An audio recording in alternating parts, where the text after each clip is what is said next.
Hello and welcome to From the Be-All End, the Burnley podcast. This is the debrief for Burnley 2, Watford 1. And a scoreline which Tom Cleverley, the Watford manager, felt afterwards flattered his side. I think our panel of Burnley experts, Chris Borden, Justin Connolly and Paul Woodhouse, might just agree. A very, very positive performance from the Clarets, goals from Jadon Anthony and Josh Brownhill, capping off an incredible move, really kind of silky football. Putting the Clarets into a 2-0 lead. Slightly nervy once Watford had got one back, but I think in essence we always felt that we were going to see out that game.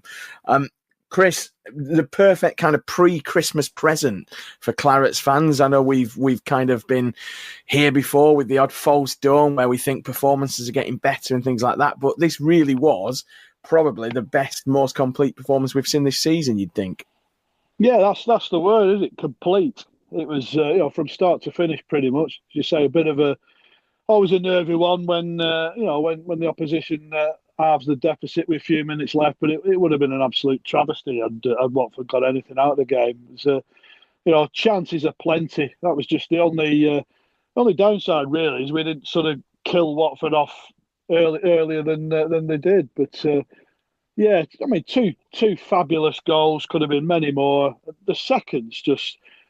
We spoke all season long about the sort of the passing, and when you can inject a bit of pace into it and a bit of purpose into it, it's a glorious goal. As good a football goal as we've seen Burnley score in many a moon, and it looks even better. There's an angle from behind the goal, and you just see how Josh Brownhill sort of wrapped his weaker left foot round it and shaped it inside the far post, and it's. Yeah, I just said on Twitter last night, more of the same, please. If we can carry on doing that and sort of click, as we've been praying that this team that was sort of hastily put together the last week of the window, when they do click, it could be devastating. Fingers crossed that's the sort of genesis of something. Yeah. Yeah, and Woody, I mean, you've been chief click hoper, and we could hear you clicking all the way from Cleveland, I think, after Saturday's game. But Chris talked about kind of pace, purpose. There wasn't really, if we're being honest, prior to kickoff when we saw the starting lineup, any indication that that side was perhaps going to be all full of purpose. It felt a little bit cautious, didn't it, really? Humphreys back in at left back, Hannibal rather than a proper winger out wide, three in midfield. We were all probably a little bit, certainly we were in the pub thinking, oh, is this one of them where we just kind of, can we nick a 1-0? But it was anything but, wasn't it, really? I mean, Watford came out really quickly, first couple of minutes, and then it was just dominant, weren't it, from that moment on? Yeah, everybody was complaining, weren't they, on Twitter? Everybody thought, why are we playing every single midfielder we've got? No recognised striker, 6 defenders on the bench. And like you say, we just kind of didn't really know what to expect because we hadn't seen it click, especially considering the week before against Norwich. It just seemed ultra cautious. But what we saw was constantly an extra man covering anybody in midfield. And like I say, after that first 5 minutes of Watford thinking they could get something and thinking they could have a go, we were just totally dominant. We literally just had as we always had space. We always had an extra man to find. Those little balls that we've been talking about, especially with regards to Hannibal and Laurent, just those little things, especially with both with the first goal, his little through ball to Brownhill, and then obviously his little trap layoff for the second goal. Some of this stuff was exquisite, and also Hannibal's carrying down the left. But it wasn't just a case that he was just down that left channel working, he was pushing over, and there seemed to be a lot of fluidity in movement. Laurent dropping off and picking up the ball from the back four, and then that would release both Brownhill and Cullen a little bit. It was all very, very fluid. And Fleming up top, it just all seemed to work. And I don't think we'd threatened to click quite as well as this all season. So you'd really hope that this is the marker, that this is now the worst we'll arguably play all season, and we'll move on and just keep on getting better. I mean, the only downside was, like Chris said, we should have been out of sight by half-time, and it shouldn't have been quite as nervy for those last 10. But other than that, I thought there were some extremely solid performances, and as a team performance, it looked extremely good. And all of a sudden, we've laid a marker down, I think, yesterday, and we look like a side that we think that we should be. Yeah, and Justin, I mean, we've endured. I think endured is probably the right word. A few kind of, fairly dull, miserable afternoons on the turf, haven't we, this season as season ticket holders, and, sat there in all weathers, getting, piss wet through getting there and cold and sat there. Yeah. But it was something that really kind of did, you could feel the crowd warm to it as well. We've talked a lot about atmosphere and what comes first, performance of the team or performance of the crowd. But everything just seemed to be as one yesterday, didn't it? I mean, the crowd reacted every time, the Clarets were pushing forward with that fluidity, as Woody said. But, this is what we need, isn't it? If we are going to be serious about that top two, and, I think the top three are probably settled, ourselves and, Leeds and Sheffield United. It's just a case of which two finish top two. This is what we're going to need to be replicating for the rest of the season, isn't it? If we are going to have any hopes of being in that top two. Yeah, I mean, we've got some tough games to come up over the next few weeks, haven't we? And we're going to have to be at that level, I think, if we're going to maintain that. It doesn't look like those two other sides are going to drop off, or any of the top three really are going to drop off and win it at a canter. So yeah, I thought it was an excellent afternoon. The best performance, the worst weather I've seen. I've seen some bad days at Turf Moor, but that. Like I said, is there such a thing as sheet rain? Because I think that was what was coming down during that second half. I'm really glad my tickets are, at the back of the stand, so I kept dry. But the most surprising thing of the afternoon though was the performance came after so many bad omens on my journey. I don't know if you're like me, but things that happen to me on the day of a game before I get to Turf Moor can influence the performance. Do you know what I mean? And honestly, this story begins with me having a dodgy windscreen wiper, right? Which is probably the way that all good stories should begin. So I've had these replacement windscreen wiper blades by the back door for about 6 months, and every time I walk past them, I'm going to put them on, right? And then I walk past them and ignore them. So yesterday, I think, right, it's going to be bad weather. I'm driving up to Burnley. I need fully functioning windscreen wipers. I don't know why I decided to leave it till 5 minutes before I'm supposed to set off to put them on, but that's what I did. So I get out there. I'm all bundled up. It's like, it turns out it's like a Krypton factor puzzle, Who could have imagined that putting windscreen wiper blades could be so difficult? 7 seconds into the job, I've already broken the one that I'm taking off, so I can't sort of put that back on and leave it. It turns into an episode of Some Mothers Do Have Them, right? At the same time, my boy who's coming with me gets a call. They're having a Christmas rush at work, so can he come in, please? He doesn't turn hours down, so he's off and I'm on my own, right? It takes me half an hour, right, to get these windscreen wiper blades on. Right, so I'm panicking a little bit already about the time. I usually set off quite early, so I still think I'm going to be okay. Like I say, I'm all bundled up, ready to sit on Turf Moor for 2 hours in December. And putting windscreen wiper blades on is quite a physical workout when you do it the way I do it. So I'm not only am I really flustered, I'm really hot as well. I look like Phil Mitchell when he's angry, So anyway, I get back in the house. I put my windscreen wiper blades away. I get back to the car. My car keys are in the house, right? I'm I'm starting to think at this point, the universe is trying to tell me something here. It's trying to say, don't go, don't go. But I've set the time aside, so I go back in the house, get my car keys. I'm in the car, I'm on my way. I get on the slip road on the motorway, the M60 around the corner. I haven't got my season ticket with me, have I? Right? So I'm thinking, the motorway junctions are a bit weird around here. Sometimes you can get off, but you can't get on the other side to come back. Something I'm gonna have to go all the way to Stockport.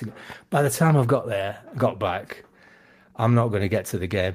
And then I think to myself, hang on a minute, the app. You can get your ticket online, can't you? Yeah, on your app. The app. So quickly and safely, I get the app up to check. Sure enough, there's a QR code there. I'm thinking, right, brilliant. So uneventful drive to Burnley. I'm enjoying me Rowntree's licorice all sorts that I have to have before the game, because if I don't, we won't win. Right, park up, get to the ground, get to the turnstile, scan my QR code.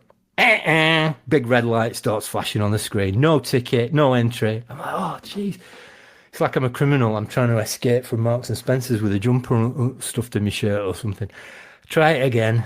The guy's like, oh, no, you're going to have to see the supervisor outside.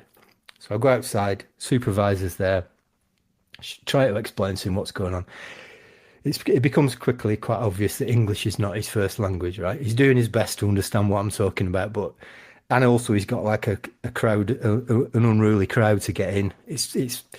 We're probably getting to about 20 to 3 now, so I'm beginning to panic a little bit. So the guy goes, I can't help you. You'll have to see my supervisor. So, okay, right. He's trying to point out this guy down. So I spot this guy down the turnstile. He's got a high vis orange jacket on, so you can tell he's the important one, you know. So I go up to him and say, to explain to him what's happening. Because yeah, sorry, I can't help you. I haven't got any Wi-Fi. He's got this little gizmo in his hand that he's got no bars on it, right? Well, what do I do? He said, just come out. So we have to physically walk a little bit close to the stadium, right? He says, oh, this app is not very good. He said, sometimes it doesn't work. I'm thinking, what? We've got an app that sometimes doesn't work. Well, if you can't rely on it, there's no point in having it, is there? Anyway, all he does is scan my ticket again. Big red thing starts flashing on his thing. Right, you'll have to go around the ticket office. Oh, I was like, oh, Jesus. Right, I've just walked past the ticket office and the queue's like almost down into the town centre. So I get round there and I get in the queue. I'm really considering just keeping walking and going straight back up Manchester Road and back, getting my car and go on. But I think, I'm here now. I've got to do it. Anyway, this is where it starts turning into a triumph over a tragedy, because some guy comes up who's marshalling the crowd and he says, oh, what's your problem? I said, oh, tell me about the app. He goes, oh, you're in the wrong queue. You need to go through that other door. So I look round. There's another door. No queue. Nobody there. So I walk straight in, up to the counter. The guy says, oh, what's the deal? You know, I sort of tell him. He says, oh, what's your seat number? So I give him all the details. He just prints a ticket out for me and I'm back on my way, right? Brilliant. But there's no way this ticket is going to work. But incredibly, I get back to the same turnstile, you know, give the guy a salute for helping me out. Ticket gets me in. I get up the stand, sat in my chair, literally 2 seconds before kickoff, and I'm sat there. And then we put on a performance like that, and I'm thinking, I'm not listening to these omens again. But I will say one thing: this means that I'm going to have to change the windscreen wipers on my car before every game, just to make sure that we win. I think it's QR code for the rest of the season, and the drama of the QR code not allowing you to get in. I've got to go to the ticket office every game and get a printed ticket. I've got to do all that. So what a day! What a day! And then they reward you with something like that. And I thought, as you've all said, it was the best performance of the season so far. A lot more inventive, lot quicker. I love that quick interplay, short passing in and around the box, you know, opening them up a little bit. This is what we should have been doing all season. like I say, we don't have that goal scorer who's on the spot. You know, there were some good balls into the box where there wasn't anybody on the end of it.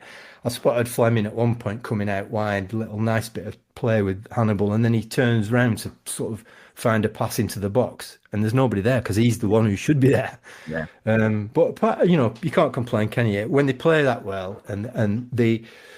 I think Tom Cleverley said, didn't he? Not only did we outplay them, we outran them and out-tackled them as well, and that's quite often the most pleasing element of it. All the effort was there to see, and in those sort of conditions, that you probably can't. I don't know whether you could see on the TV, but it's at the wind and the rain. And oh God, it was freezing as well, wasn't it? Yeah, so, and you could hear the rain on the stand, couldn't you? It's got to be heavy to hear the rain on the stand. You know what I mean? It's kind of. And it was, I think, sheet rain you mentioned. I think sheet rain is a really good description of it because it was literally just coming down, you know, like almost like they do on TV shows where they simulate the rain by just dumping as much water out of off a crane as they can. But let's pick apart some of the... And sideways. And sideways, yeah. And it was swirling. You could see the swirl under the floodlights. But, Chris, let's pick apart a couple of the performances. I mean, we've mentioned Hannibal. I've kind of said to people, I think he's a bit of a busy idiot and I don't really know what he brings. And I know it's a bit of a view that's shared by a few people, but, you know, he said afterwards, I saw a couple of, you know, nice interview clips where he's having a chat with his old teammate, Troy Dean, and he's talking about this new position. But there were two things about Hannibal, I think, yesterday that really caught my eye. The fact that he was getting smashed left, right and centre and wasn't reacting. So we'd kind of dropped some of that little bit of his game that perhaps distracts from it. And he was, you know, I think Woody said he wasn't just in one position. He was tracking back. He's moving. You know, it was one of those where you kind of go, we know this lad's got talent. We know this lad's probably not really. I mean, the Birmingham spell was good. The spell in Spain, less so. This is the kind of player who you kind of think will, you know, really help Burnley. It's that little bit of quality, isn't it, that you need, that drive, that kind of multiple positions that you can play in. But ultimately that doing stuff with purpose. And I think the purpose is the word that we were speaking a lot about after the game yesterday. Yeah, it's one of, you know, it brings you that energy. Now, as I have to say to my eldest who's playing in Padihams under-9s at the moment, hard work beats skill if skill don't work hard. Now, if you ally skill to that as well, which he's obviously got, he's, you know, technically a proficient footballer as well.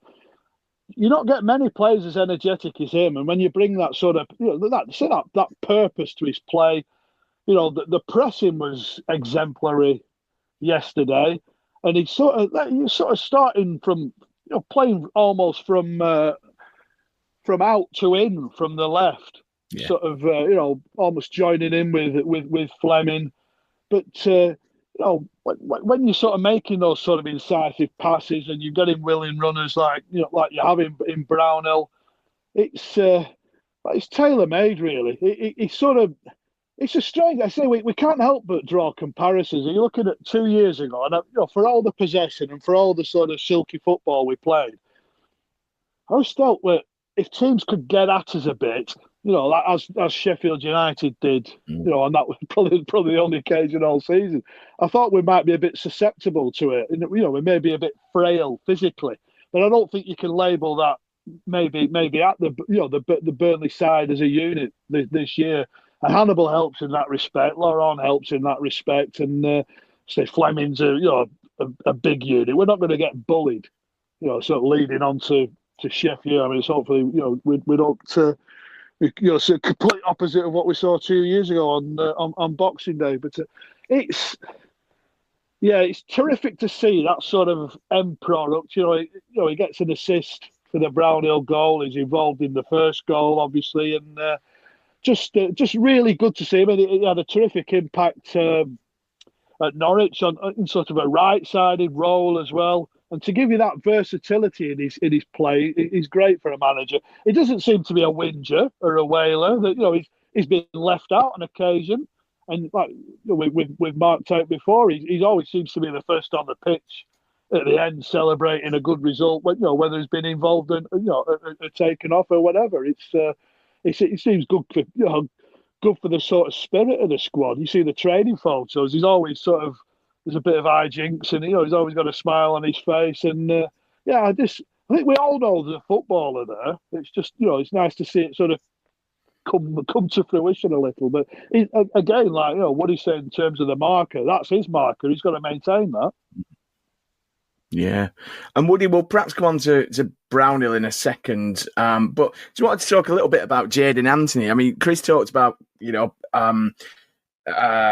Hannibal playing with a smile and things like that. I mean, I think it's clear that perhaps Jadon Anthony, after last season and some issues he had off the pitch in terms of, family bereavements and things, he was somebody who, is now playing with a smile.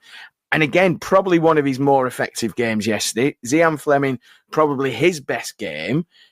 We are starting to kind of see the kind of fruits of all that hard work that Parker clearly does with players on an individual basis. He's talked himself about, he loves coming in and developing players and working with players and getting them in the right mindset.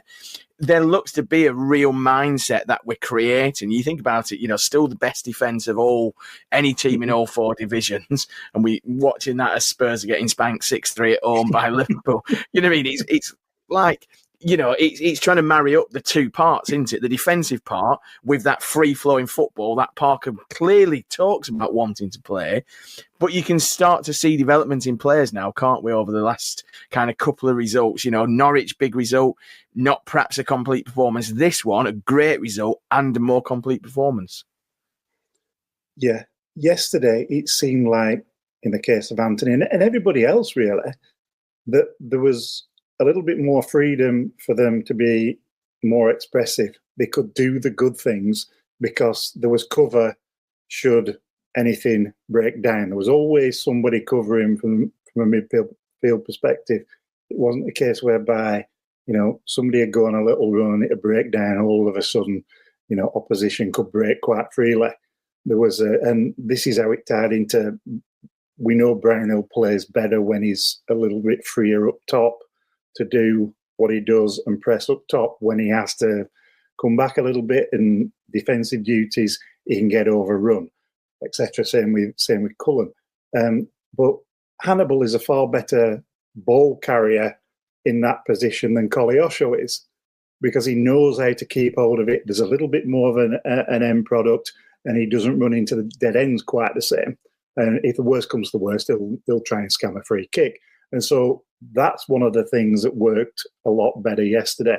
But Egan Riley, we saw what we'd missed with him, pinging the ball about, little through balls. Steve was, little threaded balls were very nice. Humphreys was passing the ball extremely nicely. And to a man, they were all playing better, more expressive football, all told, and it just seemed to free everybody up, and long may it continue. Yeah, and Justin, let's move on to Brownhill. I mean, Chris has always talked of at this level he should be getting, easily into double figures. I think this is his best goal scoring season now.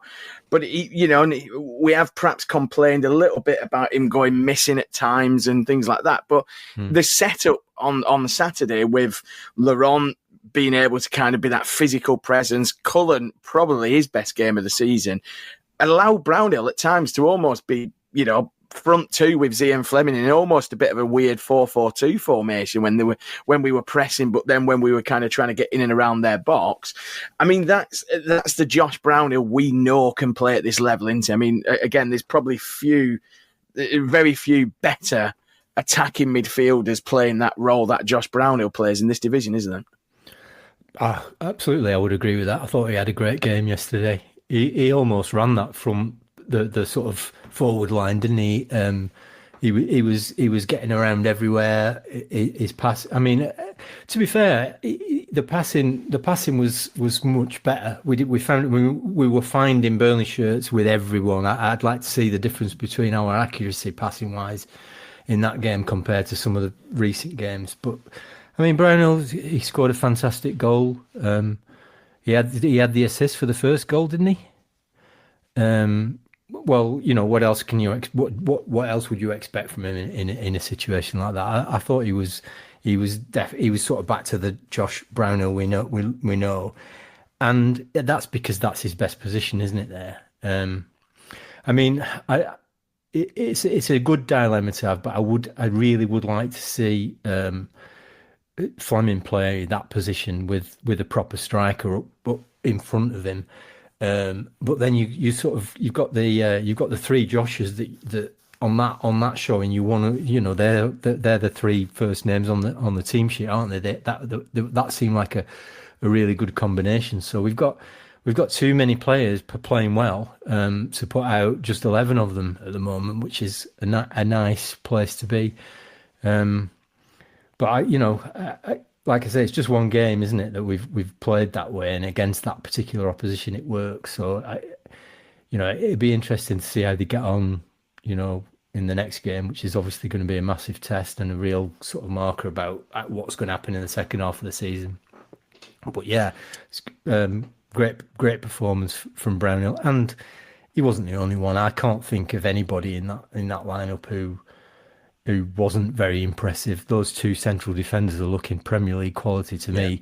We've never been short of good central defenders, but I've been really impressed by them, the way they performed. Egan Riley's just been a revelation. And James Trafford had a great game as well. I mean, I know he's not under the same kind of pressure that he was in the Premier League, but when he had a save to make, he made it, didn't he? His distribution was all right. His passing was okay. He didn't get flustered on the ball when he was pressed. So, yeah, there's hardly anything negative to say about it. The only thing that I would say is, we conceded again from a set piece. I know we haven't conceded that many goals this season, but we do seem to still be a little bit frail. And our own set pieces, we're very unproductive from set pieces, free kicks and corners. If we can get that right, then we really would be fine.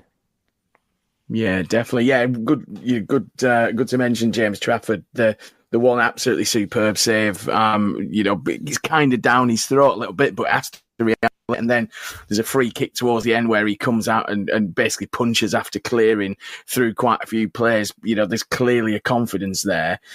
Chris, I mean, busy next kind of 10 days or so, I guess. Probably a bit less than 10 days, perhaps. Sheffield United away on Boxing Day, which is Thursday. Middlesbrough away on the 29th, which is Sunday evening kickoff. That's a bit of a horrible one, isn't it, really? Because Monday's not a bank holiday. And then Burnley Stoke at home on New Year's Day. This is going to be a real test, isn't it? I think in terms of, where we are and where we might settle. You mentioned earlier, obviously trying to avoid a repeat of the last championship game, I should say, against Sheffield United. We'd certainly take a repeat of the Premier League game at Bramall Lane, I guess. But Sheffield United and Middlesbrough, probably the game after each other, probably the kind of sternest little run we're going to have, isn't it? Really, both away from Turf Moor. Oh, definitely. I've no, absolutely no doubt that what happened 2 years ago at Bramall Lane, it won't happen again. Although Sheffield, we give teams due respect every week, and we maybe built Watford up to be a bit more than they are, but Sheffield certainly. I look through that side, and you've got know-how. Wilder knows the road. Obviously. Knows the club inside out. It's his bread and butter, isn't it? But players who've been there and done it. O'Hare's a super footballer. It's a shame we never got that one over the line when Vincent was here. Harmer, Campbell, who is one of those that I believe Burnley looked at a few years ago now. At Stoke, the potential was there. It's a super forward, and again, it's a huge test because it's when Sheffield are flying and bang at it, and they do play with that high tempo that Wilder wants. It's a tricky place to go, slightly different to they're not playing with the three centre halves anymore that Wilder has such success with. It's more of a sort of a 4-2-3-1, 4-3-3 sort of thing. But that's obviously going to be a big barometer. And I think we all saw the other week that Middlesbrough are as good a footballing side as anything we've seen. They took Burnley on. They probably had the better openings during the game, and I think it ended up being one of those where you just shake hands on a point apiece and crack on. But it's, another tough place to go. But these are absolutely no fear going to any of these places. We are as good as anything.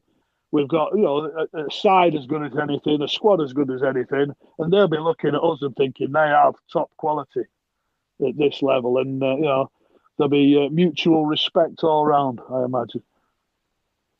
Yeah, Woody. I mean, we obviously, massive news at Turf Moor on Saturday. Kind of, the return of a very certain Belgian to the bench. It's the one nobody's asked about, Hannes Delcroix, but we got him back.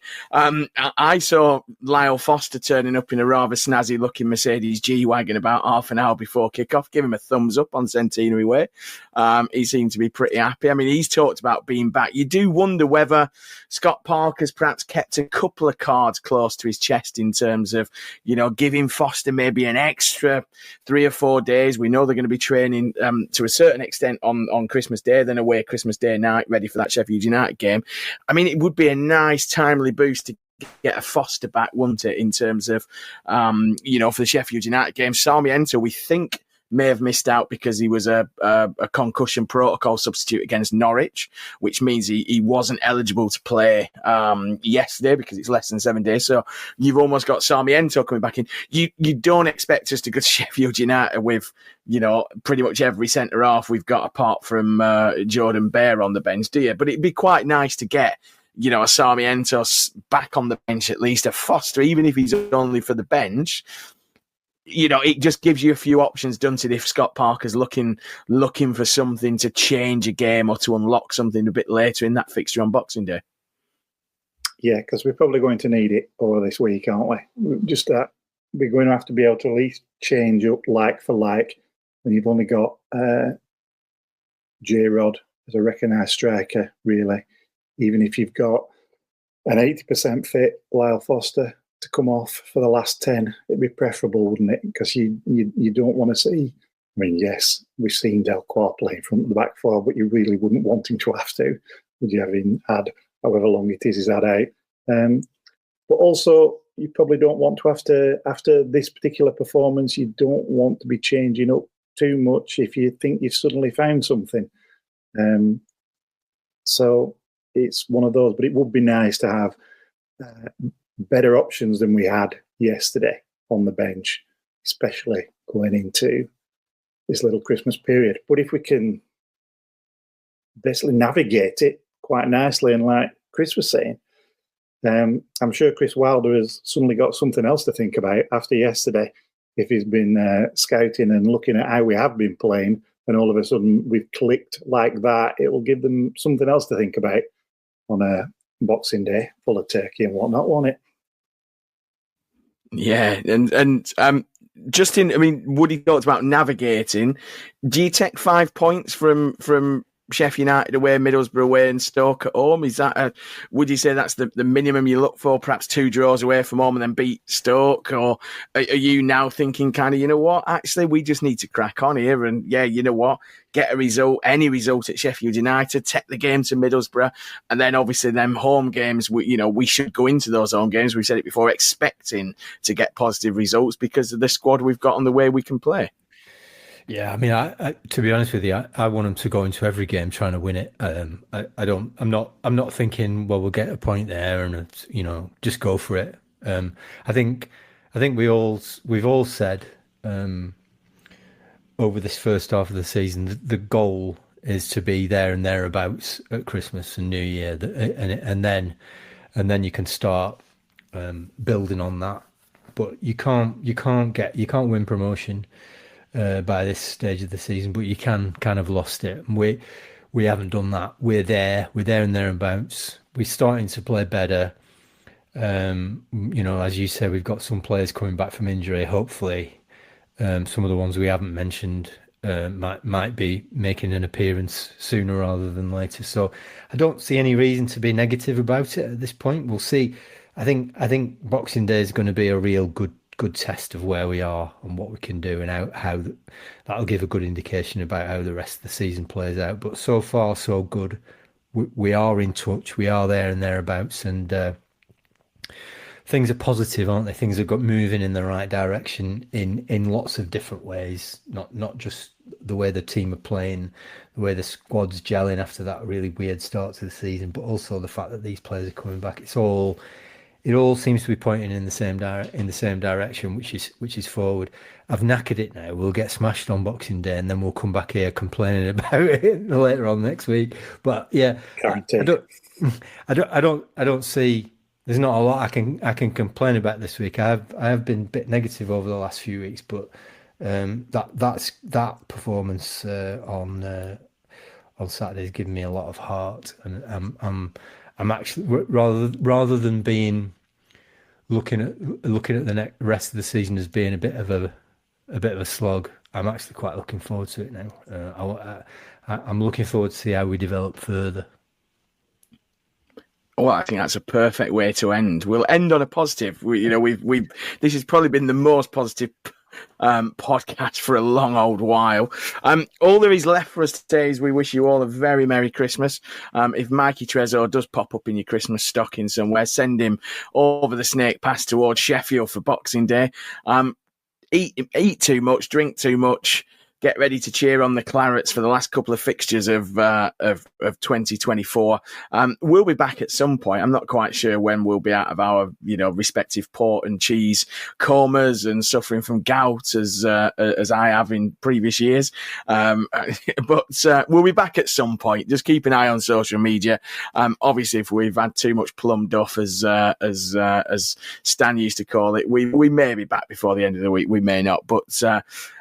Merry Christmas. Wish you and your family all the very best. Don't forget you can keep in touch on Twitter @BeAllPodcast. Do send us your Christmas and New Year wishes. And we'll be back at some point. But until then, enjoy Christmas and up the Clarets.